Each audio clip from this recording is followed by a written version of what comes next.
In this video, we will show you how to enable or disable autocorrect in Notepad.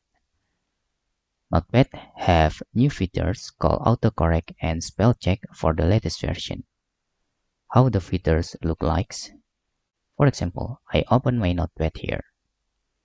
If you click the setting buttons, you will have new feature called spelling with the spell check and autocorrect.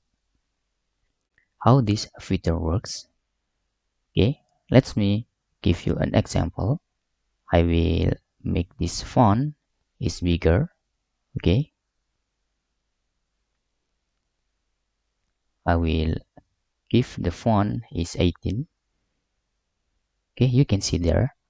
If we try to make any word mistake, for example, we get it look like this, and when you move your cursor, in other words, the word will have the red lines on the bottom.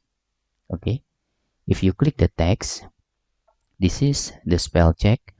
Will give you an example, the true or the right text. Okay, you can select this if you want to change this. We'll give you an example again, look like this.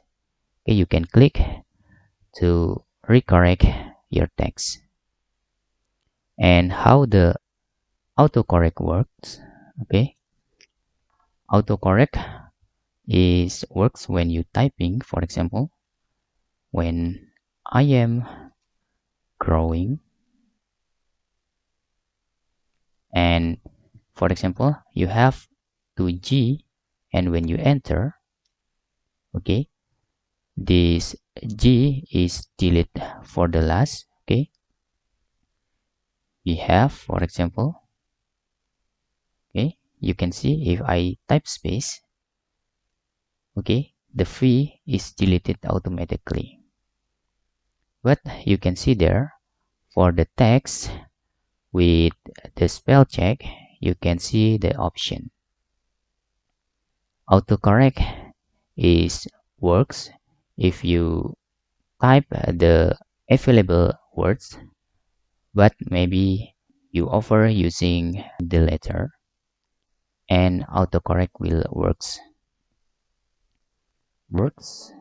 You can see here. And to disable the autocorrect, if you maybe don't like the autocorrect or spell check, you can just turn off, look like this, and the red line will gone. And that's all how to enable or disable autocorrects and how you can use this feature. Okay, if your Notepad version is 11.2402.21.0, this is my Notepad version. You can update your Notepad using Microsoft Store, or if you already become a member on Canary or Dev channel, you will get this feature automatically. Hope this video helpful for you.